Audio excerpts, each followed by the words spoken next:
આશા worker બહેનોની પડતર માંગણીઓને લઈને બોટાદ જિલ્લામાં ધારાસભ્યને આવેદનપત્ર પાઠવવામાં આવ્યું હતું। ગુજરાતમાં આશા ફેસિલિટેટર બહેનોની સરકાર પાસે અનેક વિવિધ માંગણીઓ પેન્ડિંગ છે।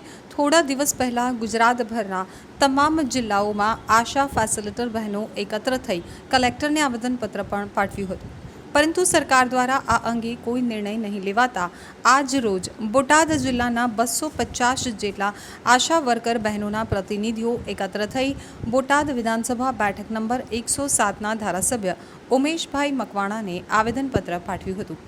આશા બહેનો ધારાસભ્યની કાર્યાલય ખાતે પહોંચ્યા હતા અને કાર્યાલય ઇન્ચાર્જને આવેદનપત્ર પાઠવી જણાવ્યું હતું કે આશા ફેસિલિટેટર બહેનોની પડતર માંગણીઓ અને અવાજ સરકાર સુધી પહોંચાડવામાં આવે અને વિધાનસભામાં આ પ્રશ્નને લઈ રજૂઆત કરવામાં આવે। જો આગામી દિવસોમાં વિવિધ પડતર માંગણી મુજબ સરકાર યોગ્ય નિર્ણય નહીં લે તો ઉગ્ર આંદોલનની પણ ચીમકી ઉચ્ચારવામાં આવી છે। અમે ઘણા બહેનો આવ્યા છે, આશા બહેનો પણ આવ્યા છે, આશા ફેસિલિટેટર બહેનો પણ આવ્યા છે અને અમારી માંગણી એ છે કે અમારા જૂના પ્રશ્ન છે તો અમારો પ્રશ્નનો સોલ્વ થતો નથી, તો અમારા જૂના પ્રશ્નની અમારી માંગ છે અને અમારે કામ પ્રમાણે અમને વેતન મળવું પડે, તો અમારા વેતન વધારો કરે અને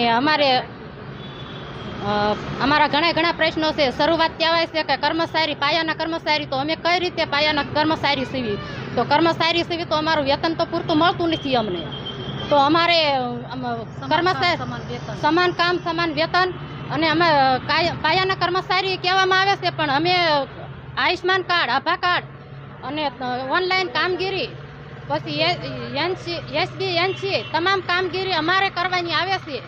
ઓનલાઈન કામ અમને આવડતા નથી બરાબર, પણ ઓછું ભણેલા છીએ એટલે પહેલાં ઓછું ભણેલા લેતા હતા એટલે કામ ઓનલાઈન કામ અમારથી નથી પૂરતું થતું, તો અમને એવું કહેવામાં આવે છે કે ઓનલાઈન કામગીરી તમારે કરવાની, અને એ છતાંય તે 12 મહિનાથી અમારા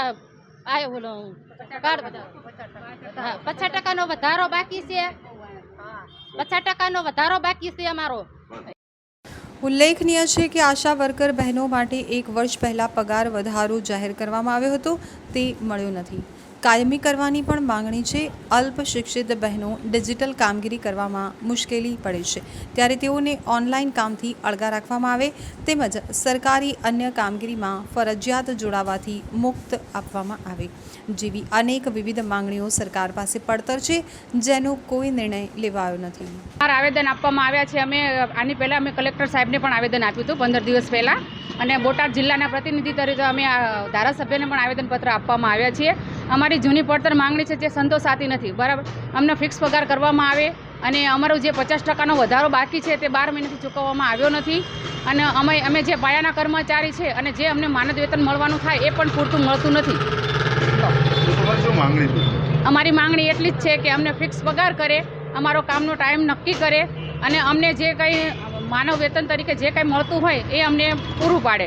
આવનાર સમયની અંદર આપણી માંગ નહીં સંતોષાય તો, જો આવનાર સમયની માંગ અમારી સંતોષાવા નહીં આવે તો અમે ઉગ્ર આંદોલન કરશું અને અચોક્કસ મુદતની હડતાળ પણ કરીશું।